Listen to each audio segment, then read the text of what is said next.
DeWanna Bonner in the hot seat after saying what she stated last night in her press conference, man.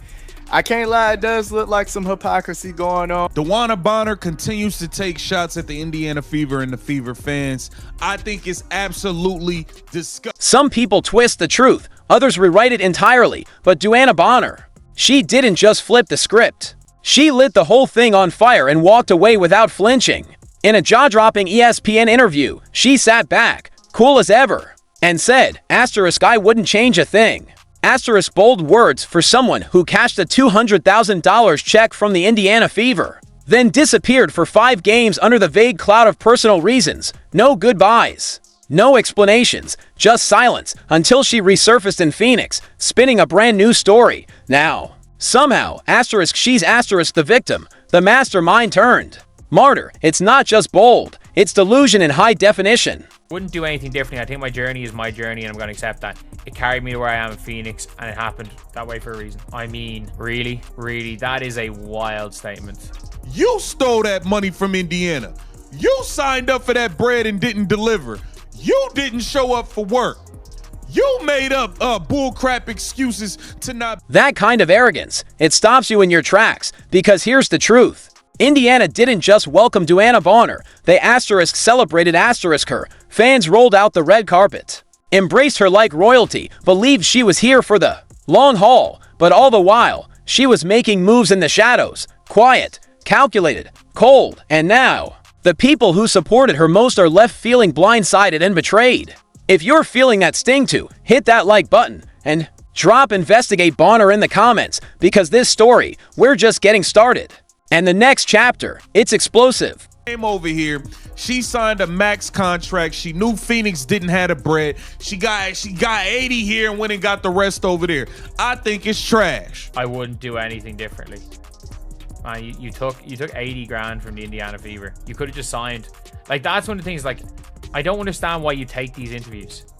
I don't understand why someone would take an interview and say that, when the reality is that all you did was took a whole bunch of money from a team to not. Bonner's comments didn't just fall flat, they stung for every fan who bought the jersey, filled the seats, and believed in her with everything they had. It felt like a punch to the gut.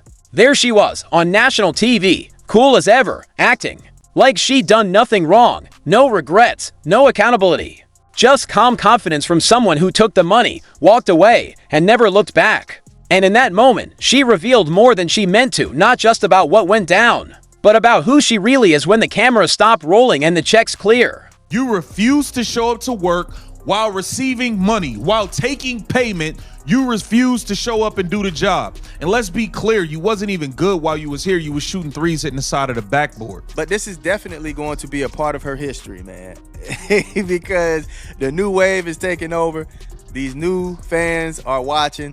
So at the end of the day, yeah, it's going to be a part of her history. At this point, it's not even about basketball anymore. It's about something deeper: professionalism, respect, and keeping your word.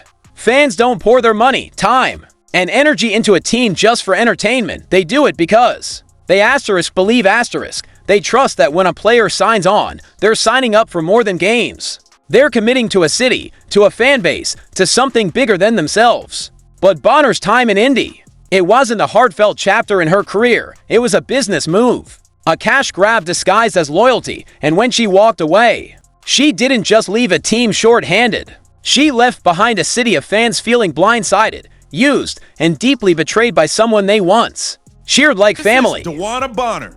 I wouldn't do anything differently. I think my journey is my journey. I'm going to accept that. It carried me to where I am now in Phoenix, and it happened that way for a reason. It didn't happen that way for a reason. You forced yourself out of Indiana. But here's where it really starts to sting. And honestly, it's hard not to get angry.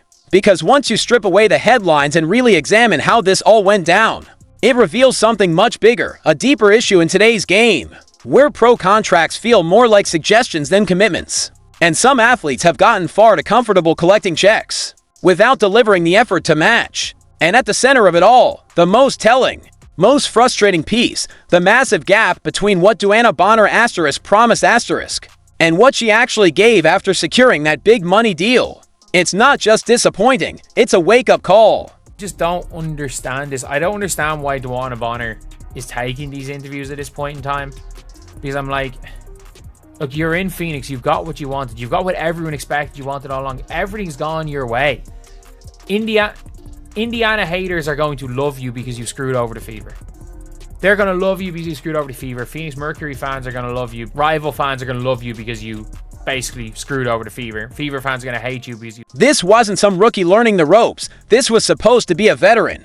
A proven leader brought in to guide, to steady, to elevate a young, hungry squad.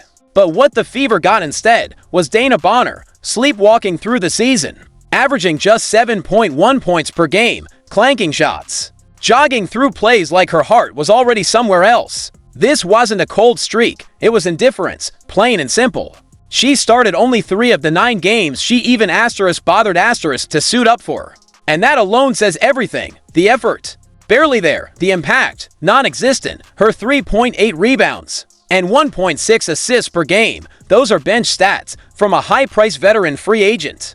That's a letdown of epic proportions. Bonner wasn't the steady hand the Fever were promised. She wasn't a leader. She was a shadow, just passing through. First of all, the fans are the victim. The organization was the victim here.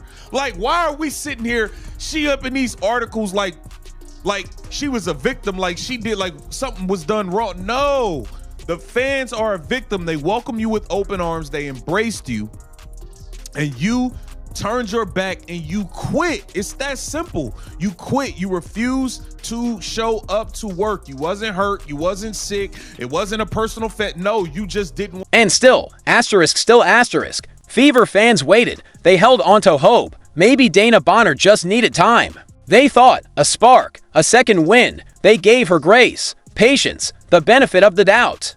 But instead of rising to meet that belief, Bonner made another choice. She stopped trying. Not loudly, not dramatically, just quietly faded.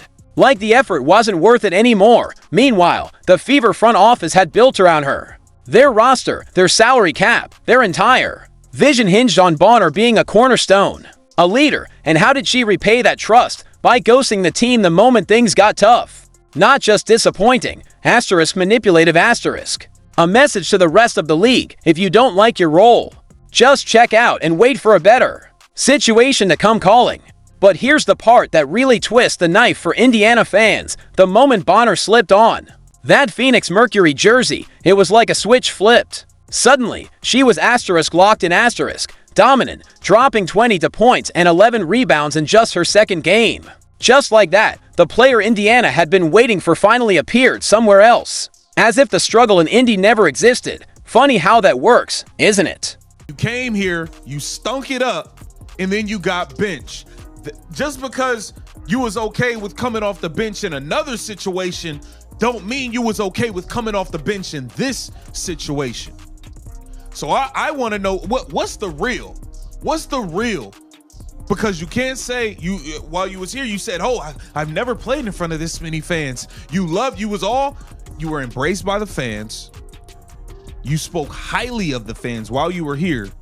You were a starter, but you wasn't playing well. And that was nobody else's fault that you was shooting threes hitting the side of the backboard and you was smoking layups. And then your starting spot got took, and then all of a sudden you refused to show up. Compare her numbers in Indiana to the sudden spark she lit in Phoenix. And it's like watching the completely different players. But that's what happens when someone finally decides to care. When months of coasting on autopilot give way to effort, not out of passion, but convenience. This isn't a feel-good comeback. It's a calculated pivot, a textbook case of manipulation. And it reeks of entitlement, using the platform, the paycheck, and the fans to play a game no one else knew they were part of. But what really twists the knife? It's the revisionist history. Bonner out here acting like she gave everything to Indiana. As if fans didn't watch her fade out in real time. As if she didn't quietly sandbag a franchise that built around her and leave an entire city feeling duped. And now, in Phoenix, she's being showered in praise, confetti, applause, a resurgence. They call it, while conveniently ignoring that they're celebrating the wreckage she left behind. Because this isn't just about one player or one game. It's about the precedent it sets, that if things aren't going your way, you can ghost your team, dodge accountability, and wait for a shiny new opportunity to wipe the slate clean. And the cruelest part, think back to how she first arrived in Indy, all smiles, all poise, saying the right things, promising a new era, Fans believed it. They asterisk believed her asterisk. But now we know the truth. It wasn't a new era. It was just a dream. Sold. Cashed